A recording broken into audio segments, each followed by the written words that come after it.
Public limited company ആയിട്ടാണ് തുടങ്ങിയത് ആദ്യം മുതലേ. യാതൊരു വിധത്തിലുള്ള അൺഎത്തിക്കൽ പ്രിൻസിപ്പിൾസും നമ്മൾ അന്നു മുതലേ ഇവിടെ വരരുതെന്ന് വിചാരിച്ച് തന്നെ തുടങ്ങിയത്. കാരണം എല്ലാ വിധത്തിലുള്ള ലോയും കംപ്ലയൻസസും ആദ്യം മുതലേ ഞങ്ങളുടെ മനസ്സിലുണ്ടായിരുന്നൊരു കാര്യമാണ്. ഇപ്പോഴും പല ഹോസ്പിറ്റൽസിലും ഡയറക്റ്റായിട്ടൊരു സാലറി കൊടുക്കും, പിന്നെ ടാക്സ് കൊടുക്കാതെ ഉള്ള ഒരു സാലറി കൊടുക്കാം. അങ്ങനെ ഒരു സിസ്റ്റമുണ്ട്. 22 വർഷം മുമ്പുള്ള കാര്യം പറയാം. അന്ന് ഇത് വളരെ വളരെ പ്രിവലൻ്റ് ആയിരുന്നു.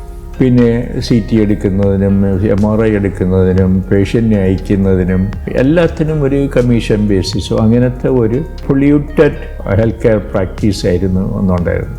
അപ്പോൾ അതിന് കുറേ വ്യത്യാസം വന്നിട്ടുണ്ടെങ്കിലും ഇപ്പോഴും ഞാൻ വളരെ വളരെ ഇമ്പ്രൂവ്മെൻറ്റ് വരാനുണ്ട് എന്ന് വിശ്വസിക്കുന്ന ഒരാളാണ്. അന്നത്തെ കാലത്ത് ഇത് ഇങ്ങനെ തുടങ്ങാൻ പറ്റിയത് കൊണ്ട് ആ ബേസിക് ഫൗണ്ടേഷൻ ആൻഡ് ആ പ്രിൻസിപ്പിൾ ഒരിക്കലും വിടാതെ തന്നെ നമ്മൾ പിടിച്ചു തന്നു. അതായത് quality, patient safety and medical ethics ഇതായിരുന്നു നമ്മുടെ ഫൗണ്ടേഷൻ പ്രിൻസിപ്പിൾസ്.